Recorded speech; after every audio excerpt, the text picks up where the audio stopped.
Aku masih ingat dengan jelas saat wanita itu melangkah masuk ke kantorku.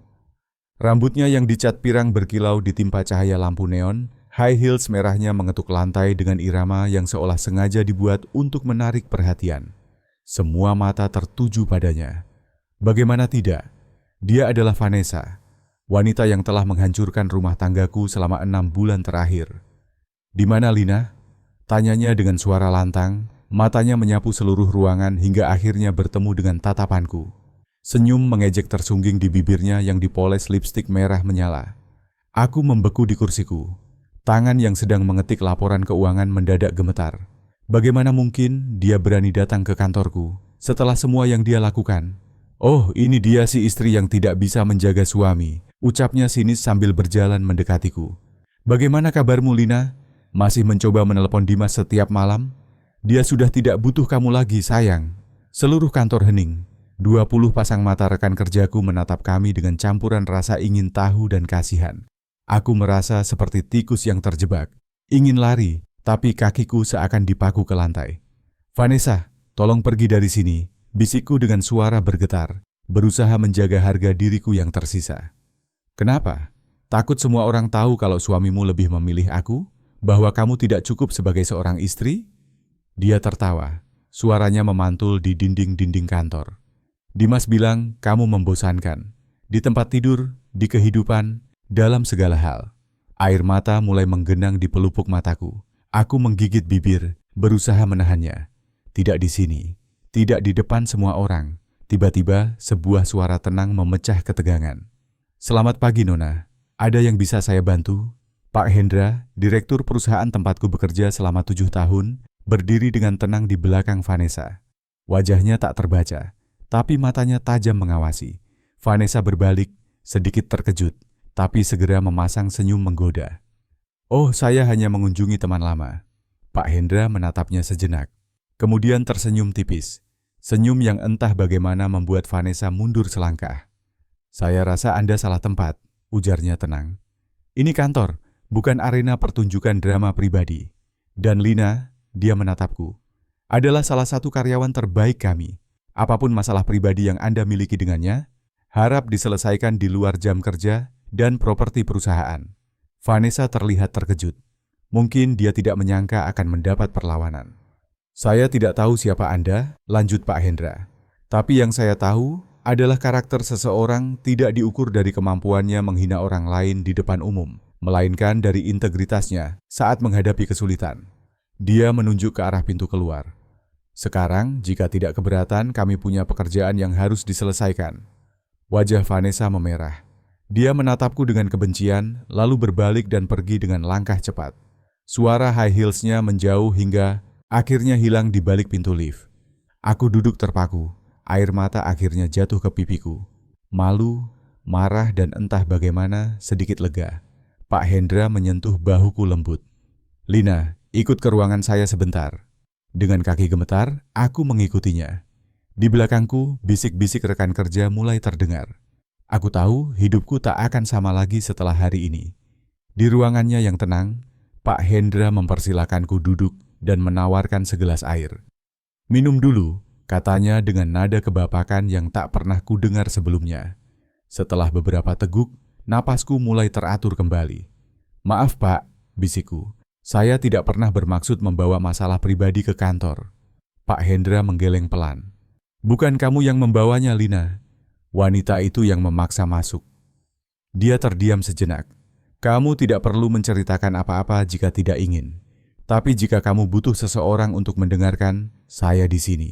Dan entah bagaimana, bendungan yang telah kubangun selama berbulan-bulan akhirnya jebol.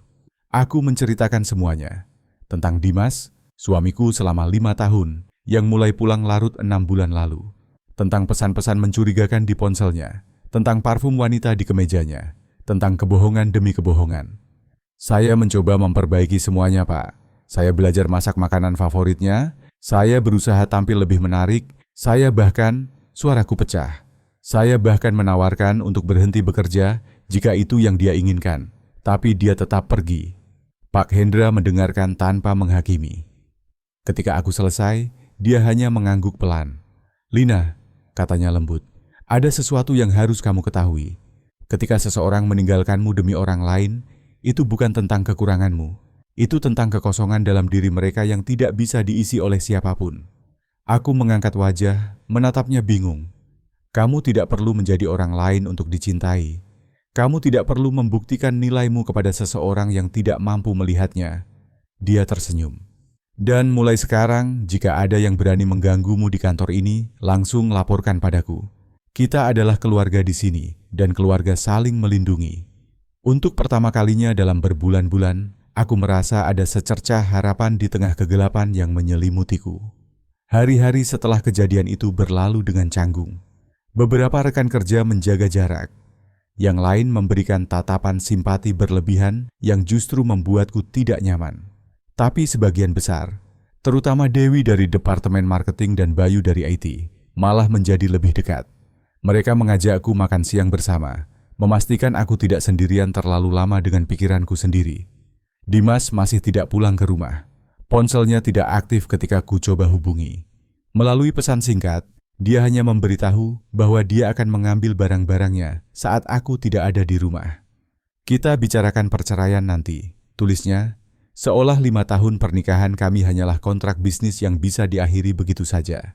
Setiap malam, aku pulang ke rumah yang terasa semakin kosong.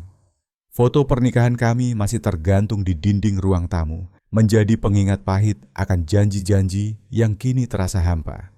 Kadang aku menatapnya berjam-jam, mencoba memahami di mana semuanya mulai salah. Apakah itu saat aku terlalu fokus pada karirku? Atau saat kami kehilangan bayi pertama kami dalam kandungan 2 tahun lalu, dan aku tenggelam dalam depresi selama berbulan-bulan? Atau mungkin Dimas memang tidak pernah benar-benar mencintaiku sedalam yang kukira? Pada suatu malam, setelah 3 minggu kejadian di kantor, aku akhirnya memberanikan diri membuka lemari pakaian Dimas. Sebagian besar sudah kosong, diambil saat aku bekerja. Tapi di sudut terdalam, tersembunyi di balik tumpukan sweater lama, aku menemukan sebuah kotak kayu kecil. Dengan tangan gemetar, kubuka kotak itu. Di dalamnya terdapat beberapa lembar foto kami saat masih pacaran, tiket bioskop dari kencan pertama kami, dan sebuah surat yang kutulis untuknya sebelum pernikahan. Surat yang menumpahkan seluruh cinta dan harapanku untuk masa depan bersama. Dimas, bersamamu aku menemukan rumah. Bukan bangunan atau tempat, tapi perasaan aman dan dicintai yang tak pernah kurasakan sebelumnya. Aku berjanji akan selalu menjadi rumah untukmu, tempat kembali dalam segala cuaca kehidupan.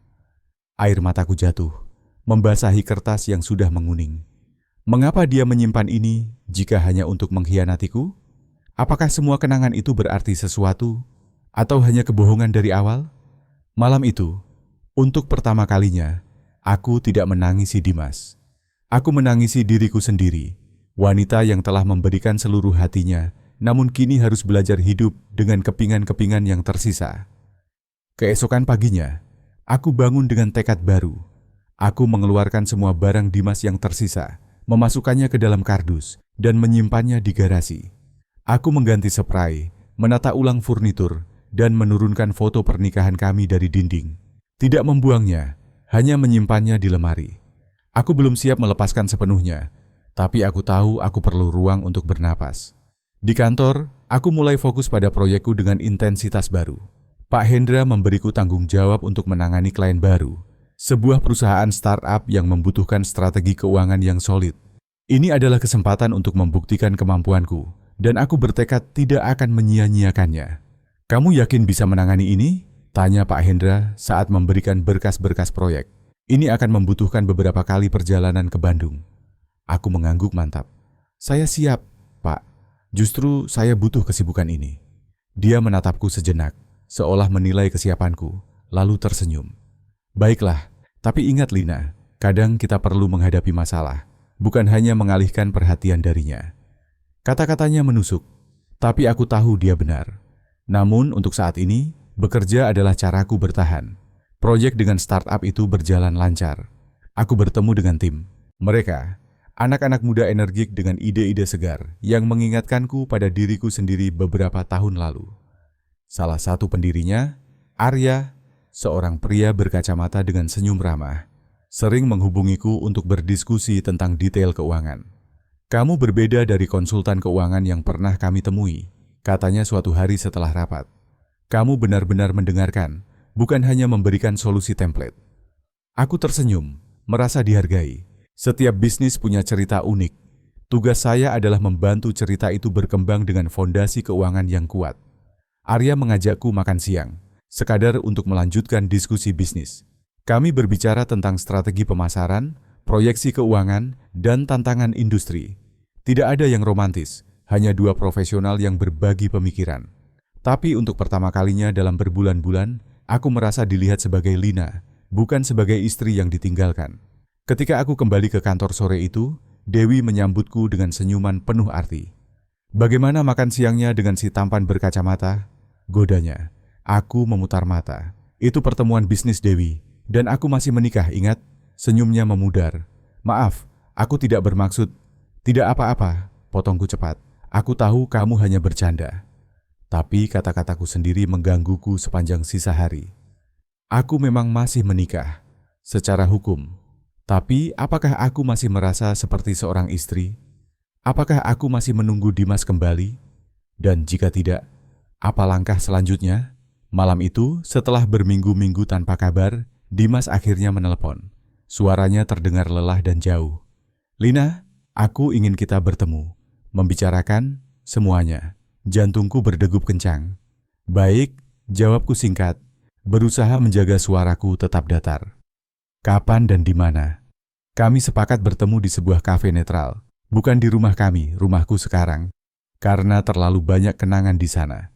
Aku menghabiskan malam itu dalam kegelisahan, bertanya-tanya apa yang ingin dia bicarakan. Apakah dia ingin kembali? Atau hanya ingin mempercepat proses perceraian? Bagian kecil dari diriku, bagian yang masih mencintainya meski telah dikhianati, berharap ini adalah permintaan maaf dan kesempatan kedua. Tapi bagian lain, yang semakin kuat setiap hari, tahu bahwa beberapa hal yang pecah tidak bisa diperbaiki hanya dengan permintaan maaf. Keesokan harinya, dengan tangan gemetar, aku mendorong pintu kafe tempat kami berjanji bertemu. Dimas sudah duduk di sudut, menatap cangkir kopinya dengan pandangan kosong. Dia terlihat lebih kurus, kantung hitam menghiasi matanya yang dulu selalu berbinar. Untuk sesaat, aku merasakan kepuasan kecil melihatnya tidak bahagia. "Hai," sapaku pelan, duduk di hadapannya.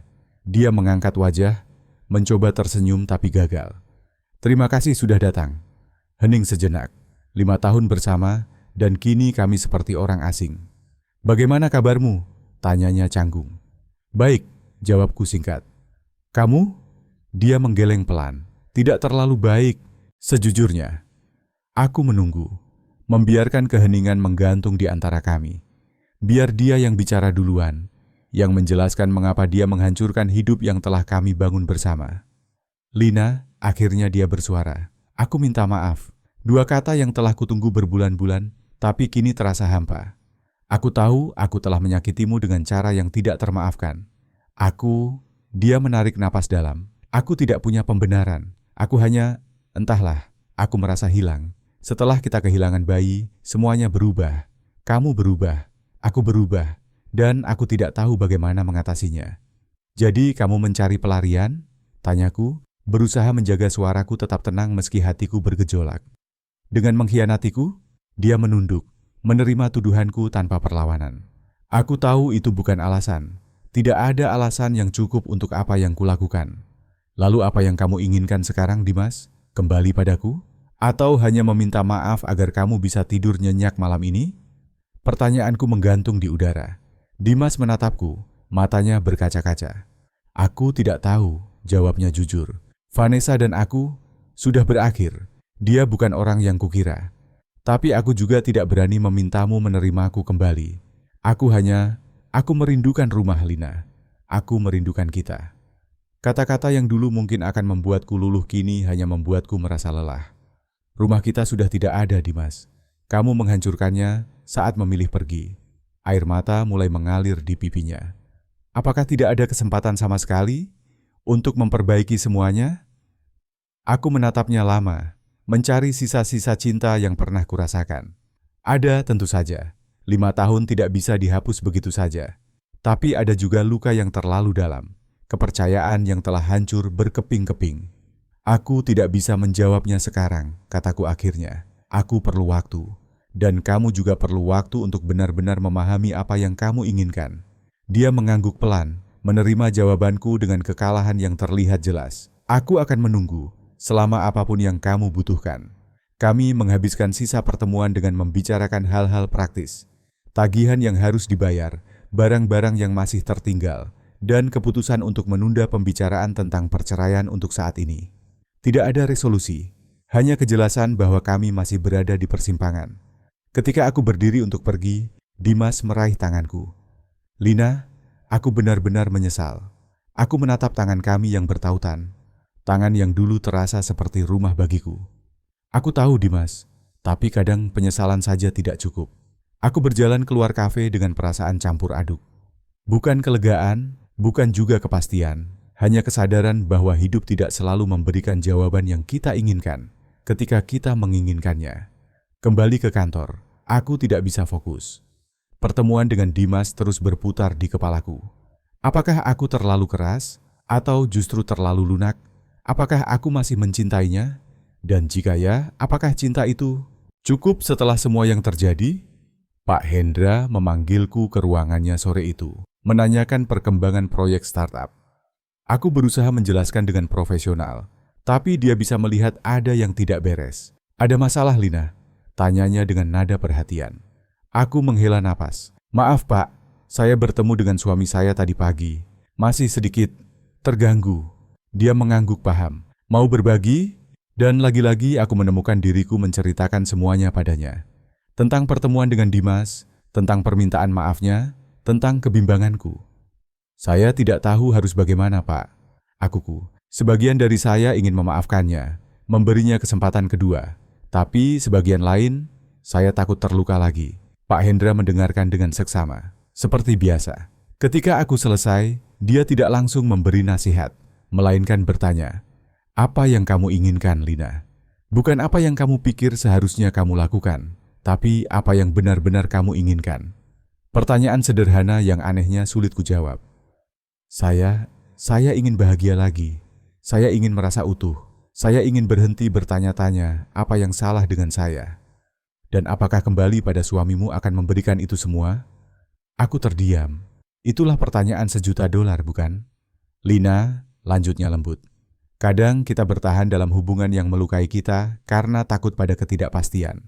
Kita memilih rasa sakit yang familiar daripada kemungkinan kebahagiaan yang belum kita kenal. Kata-katanya menusuk tepat ke jantung keraguan yang selama ini kupendam. Apakah aku bertahan karena masih mencintai Dimas atau karena takut pada kehidupan tanpanya? Ambil waktu sebanyak yang kamu butuhkan, kata Pak Hendra. Dan ingat, apapun keputusanmu, pastikan itu berasal dari kekuatan, bukan ketakutan. Aku mengangguk, merasa sedikit lebih ringan meski masih bingung. Terima kasih, Pak. Saya tidak tahu bagaimana membalas semua kebaikan Bapak. Dia tersenyum hangat.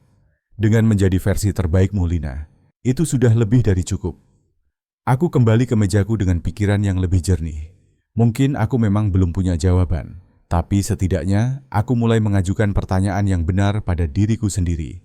Proyek startup semakin menuntut perhatianku dalam minggu-minggu berikutnya. Aku melakukan beberapa kali perjalanan ke Bandung, bekerja hingga larut dengan tim Arya untuk memfinalisasi strategi keuangan mereka. Kesibukan ini menjadi pengalih perhatian yang sempurna dari drama pribadiku. Arya dan aku semakin akrab, berbagi tawa dan frustasi selama jam-jam panjang bekerja bersama. Dia tidak pernah bertanya tentang kehidupan pribadiku, dan aku menghargai itu. Tapi pada suatu malam, setelah rapat yang melelahkan, dia mengajakku makan malam. Hanya sebagai teman, tegasnya, mungkin menyadari keraguanku. Kamu terlihat seperti butuh istirahat dari apapun yang sedang kamu hadapi. Aku hampir menolak, tapi kemudian teringat kata-kata Pak Hendra tentang ketakutan versus kekuatan. Apakah aku menghindari pertemanan baru karena takut apa yang mungkin terjadi? Baiklah, jawabku akhirnya. Tapi aku yang pilih tempatnya. Kami makan di warung sederhana di pinggir jalan, jauh dari restoran mewah yang biasanya dikunjungi eksekutif. Di sana, di antara meja-meja plastik dan lampu remang, kami berbicara bukan sebagai konsultan dan klien, tapi sebagai dua orang yang berbagi cerita hidup. Arya bercerita tentang perjalanannya membangun startup, tentang kegagalan pertamanya, dan tentang ayahnya yang tidak pernah percaya dia bisa sukses. Aku, entah bagaimana, menemukan diriku bercerita tentang Dimas dan pengkhianatannya. Bukan dalam detail penuh, hanya garis besarnya. Maaf, kataku setelah sadar telah berbicara terlalu banyak. Kamu pasti tidak ingin mendengar drama rumah tangga konsultanmu. Arya menggeleng. Jangan minta maaf karena menjadi manusia, Lina. Kita semua punya luka. Yang penting adalah bagaimana kita bangkit darinya. Kata-katanya, meski sederhana, terasa menyembuhkan. Untuk pertama kalinya, aku tidak merasa malu atas apa yang terjadi padaku. Aku tidak merasa seperti korban atau wanita yang tidak cukup baik untuk dipertahankan. Aku hanya seorang manusia yang sedang belajar bangkit dari keterpurukan. Malam itu, ketika pulang ke rumah, aku menemukan sebuket bunga di depan pintu. Mawar merah favoritku, dengan kartu bertuliskan, untuk 2000 hari pernikahan kita yang terlewatkan minggu lalu. Maafkan aku, D. Aku menatap bunga itu lama. Perasaan berkecamuk. Dulu, aku akan melompat kegirangan menerima bunga darinya. Sekarang, aku hanya merasa tidak yakin. Kuambil bunga itu, meletakkannya di meja, dan membaca kartu sekali lagi. Dimas ingat hari jadi pernikahan kami. Sesuatu yang sering dia lupakan bahkan saat hubungan kami masih baik-baik saja. Apakah ini tanda dia benar-benar berubah? Atau hanya strategi untuk memenangkanku kembali? Aku mengambil ponselku, hampir mengiriminya pesan terima kasih. Tapi kemudian berhenti. Apa yang sebenarnya ingin kukatakan? Terima kasih telah mengingat hari jadi pernikahan kita setelah mengkhianatiku? Terima kasih telah berusaha, tapi aku masih tidak tahu apakah aku bisa memaafkanmu? Pada akhirnya, aku tidak mengirim pesan apapun. Bunga itu kuletakkan di vas, membiarkannya menjadi pengingat bahwa setiap keputusan memiliki konsekuensi, dan bahwa cinta, meski indah, tidak selalu cukup untuk menyembuhkan luka yang terlalu dalam. Keesokan harinya, Dimas menelepon. Kamu menerima bunganya? Tanyanya penuh harap. Ya, jawabku singkat. Terima kasih. Lina, suaranya terdengar hati-hati. Aku ingin mencoba lagi, sungguh-sungguh mencoba. Terapi pasangan, apapun yang kamu inginkan. Aku terdiam sejenak, merasakan dorongan kuat untuk mengatakan ya, untuk kembali pada apa yang kukenal. Tapi kemudian teringat semua malam yang kuhabiskan menangis sendirian, semua kebohongan dan penghinaan Vanessa di kantorku. Aku masih perlu waktu, Dimas, jawabku akhirnya. Ini bukan keputusan yang bisa kubuat dalam semalam. Dia menghela napas, kecewa tapi mengerti. Aku akan menunggu. Dan Lina, terima kasih tidak langsung menolakku. Setelah menutup telepon, aku duduk lama di sofa, menatap bunga-bunga yang mulai mekar sepenuhnya. Indah, tapi sementara. Seperti banyak hal dalam hidup, proyek dengan startup Arya akhirnya selesai dengan hasil yang memuaskan. Pak Hendra sangat terkesan dengan presentasi akhirku, bahkan mengusulkan untuk menjadikanku manajer tim konsultasi keuangan yang baru dibentuk. Kamu siap untuk tantangan ini? Katanya yakin. Aku melihat potensi dalam dirimu sejak hari pertama kamu bekerja di sini. Aku terkejut dengan tawaran itu. Tapi Pak, apa yang terjadi dengan insiden beberapa bulan lalu? Saya pikir itu akan mempengaruhi karir saya di sini. Pak Hendra tersenyum. Lina, nilai seseorang tidak ditentukan oleh apa yang terjadi padanya, tapi bagaimana dia menghadapinya. Dan kamu telah menghadapi semuanya dengan keanggunan dan profesionalisme yang luar biasa. Air mataku hampir jatuh mendengar kata-katanya. Setelah berbulan-bulan merasa tidak berharga, mendengar seseorang melihat kekuatanku, bukan kelemahanku, terasa seperti air di padang pasir. Terima kasih, Pak, kataku dengan suara bergetar. Saya akan berusaha sebaik mungkin. Aku keluar dari ruangannya dengan langkah ringan, hampir tidak sabar untuk berbagi berita ini. Tapi dengan siapa? Dimas adalah orang pertama yang biasanya kuberi tahu tentang pencapaianku. Sekarang siapa? Jawabannya datang dalam bentuk pesan dari Arya. Proyek kita berhasil. Investor setuju untuk pendanaan tahap kedua. Ini semua berkat bantuanmu. Makan malam untuk merayakan? Tanpa pikir panjang, aku menjawab.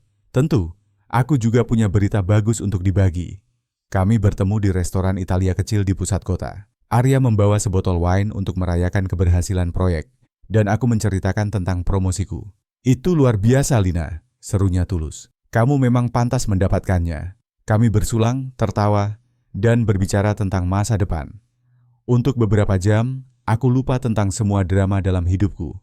Aku hanya Lina, wanita yang sedang merayakan pencapaian karirnya dengan teman baru. Ketika malam berakhir, Arya mengantarku ke taksi.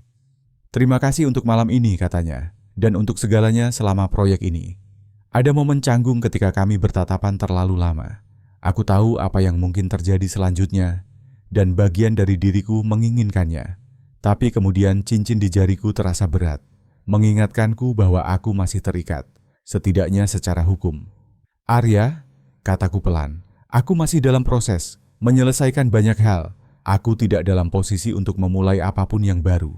Dia tersenyum pengertian. "Aku tahu, dan aku menghormati itu." Dia mengulurkan tangan. "Teman?" Aku menyambut tangannya dengan lega. "Teman." Dalam perjalanan pulang, pikiranku kembali pada Dimas. Apakah aku masih mencintainya? Mungkin. Tapi apakah itu cinta yang sehat, yang membangun, yang membuat kita menjadi versi terbaik diri kita? Atau hanya kebiasaan dan ketakutan akan kesendirian? Dan jika aku memutuskan untuk benar-benar mengakhiri pernikahan ini, apakah aku siap untuk konsekuensinya? Untuk memulai lagi dari awal? Mungkin sendirian untuk waktu yang lama?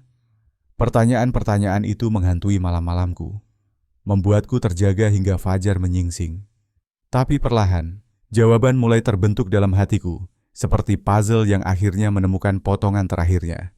Aku menelepon Dimas keesokan harinya, mengajaknya bertemu di taman kota, tempat kami sering menghabiskan akhir pekan dulu. Dia datang dengan wajah penuh harap, membawa sekantong roti untuk memberi makan bebek di kolam, kegiatan kecil yang dulu selalu kami nikmati bersama. "Terima kasih sudah datang," kataku, duduk di bangku taman yang menghadap kolam. Dia duduk di sampingku, menjaga jarak yang sopan. "Tentu, aku selalu akan datang untukmu, Lina." Kata-kata yang manis tapi kini terdengar hampa setelah semua yang terjadi. "Dimas," aku memulai, suaraku lebih tenang dari yang kukira. "Aku sudah memikirkan semuanya. Tentang kita, tentang apa yang terjadi, dan tentang apa yang kuinginkan untuk masa depanku." Dia mengangguk, menunggu dengan napas tertahan. "Aku memaafkanmu," kataku, dan itu benar. Entah bagaimana, kebencian yang dulu membakar dadaku kini telah padam, digantikan oleh semacam kedamaian. Bukan untuk kita, tapi untukku, karena aku tidak ingin membawa amarah ini lebih lama lagi. Wajahnya melembut, matanya berkaca-kaca. "Lina, tapi," lanjutku, "aku tidak bisa kembali padamu. Terlalu banyak yang telah hancur, terlalu banyak kepercayaan yang hilang. Dan lebih dari itu, aku telah berubah. Pengkhianatanmu mengajariku bahwa aku lebih kuat dari yang kukira, bahwa aku bisa bertahan, bahkan berkembang, sendirian." Air mata mulai mengalir di pipinya. "Apakah tidak ada kesempatan sama sekali? Aku benar-benar mencintaimu, Lina. Aku tahu aku telah melakukan kesalahan besar, tapi cinta saja tidak cukup, Dimas," potongku lembut. "Dibutuhkan lebih dari itu untuk membangun hubungan yang sehat. Dibutuhkan kepercayaan, rasa hormat, dan keberanian untuk tetap setia, bahkan ketika hal-hal menjadi sulit." Kami duduk dalam diam, memberi makan bebek-bebek yang berenang mendekati kami. Ada kesedihan di udara, tapi juga semacam penutupan. "Jadi ini akhirnya?" tanyanya akhirnya. Suaranya pecah. Aku mengangguk pelan. "Kurasa begitu. Aku akan menghubungi pengacara minggu depan. Kita bisa melakukan ini dengan damai, Dimas. Tidak perlu drama atau permusuhan." Dia menatap kolam lama, air mata masih mengalir di pipinya. Kemudian dengan suara yang hampir tidak terdengar, dia bertanya, "Apakah kamu bahagia, Lina? Sekarang?" Pertanyaan yang mengejutkanku dengan kesederhanaannya. Apakah aku bahagia? "Aku dalam proses untuk bahagia," jawabku jujur. "Aku belajar mencintai diriku sendiri lagi, menemukan tujuan dalam karirku, dan membangun hubungan yang sehat dengan orang-orang di sekitarku. Itu awal yang baik, kurasa." Dia mengangguk, seolah itu adalah jawaban yang dia harapkan. "Kamu pantas mendapatkannya, Lina.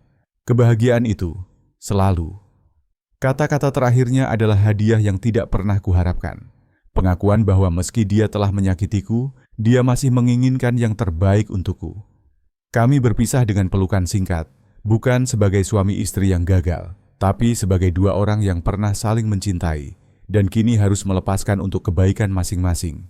Dalam perjalanan pulang, aku merasakan beban berat terangkat dari pundakku. Aku tidak tahu apa yang menungguku di masa depan, tapi untuk pertama kalinya dalam berbulan-bulan, aku merasa siap menghadapinya. Ketika aku sampai di kantor keesokan harinya, Pak Hendra menyambutku dengan senyuman hangat. "Bagaimana kabarmu hari ini, Lina?" Aku tersenyum, senyum yang mencapai mataku. "Lebih baik, Pak. Jauh lebih baik." Dia mengangguk, seolah mengerti tanpa perlu penjelasan lebih. Aku senang mendengarnya. "Oh, dan tim barumu sudah menunggu di ruang konferensi. Mereka sangat bersemangat untuk bekerja denganmu." Dengan langkah mantap, aku berjalan menuju ruang konferensi, siap memulai babak baru dalam hidupku.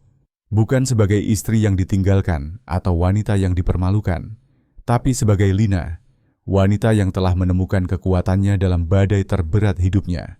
Proses perceraian berjalan lebih lancar dari yang kukira. Dimas setuju dengan semua syaratku, bahkan menawarkan lebih dari yang kuminta. Mungkin itu caranya menebus kesalahan, atau mungkin dia hanya ingin semuanya cepat berakhir. Apapun alasannya, aku bersyukur tidak ada drama tambahan yang perlu kuhadapi. Rumah kami, rumahku sekarang, tetap menjadi milikku. Terlalu banyak kenangan di sana, baik dan buruk, tapi itu adalah tempat di mana aku merasa paling nyaman. Lagi pula, ini adalah rumah pertama yang kubeli dengan hasil kerja kerasku sendiri, jauh sebelum menikah dengan Dimas. Ini adalah simbol kemandirian yang kini kuhargai lebih dari sebelumnya. Tim baruku di kantor luar biasa. Mereka penuh ide segar dan semangat yang mengingatkanku pada diriku di awal karir. Aku berusaha menjadi pemimpin yang memberi mereka ruang untuk berkembang, seperti Pak Hendra telah melakukannya untukku. Arya dan aku tetap berhubungan, meski proyeknya dengan perusahaan kami telah selesai. Kadang dia mengirimiku artikel menarik tentang tren keuangan, atau mengajakku makan siang saat dia berada di Jakarta. Tidak ada tekanan, tidak ada ekspektasi, hanya pertemanan yang tumbuh dengan alamiah. Suatu hari, 6 bulan setelah perceraian resmi, Dewi mengajakku makan siang bersama. "Jadi," katanya dengan senyum penuh arti, "kapan kamu akan memberi Arya kesempatan? Dia jelas-jelas tertarik padamu."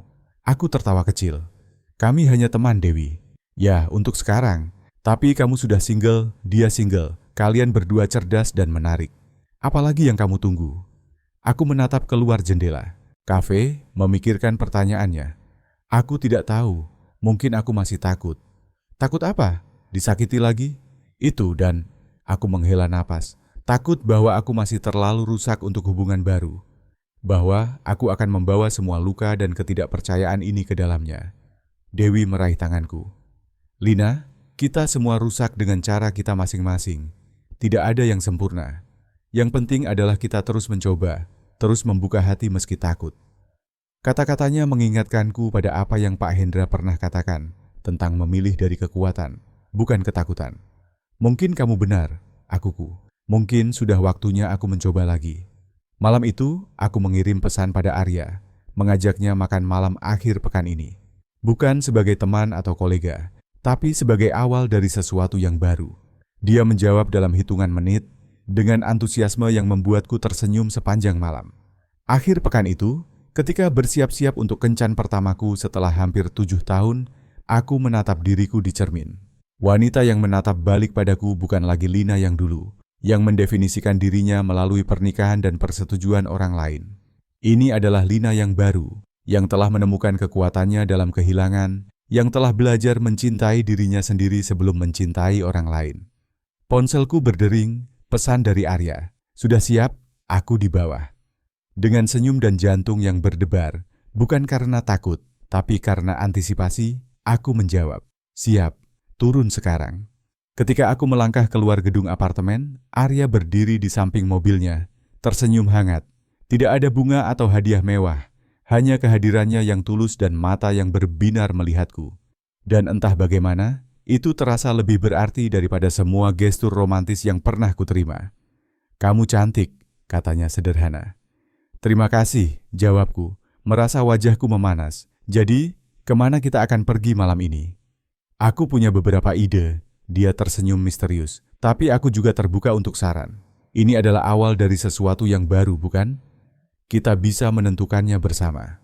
Kata-katanya terasa seperti metafora untuk apa yang mungkin terjadi antara kami.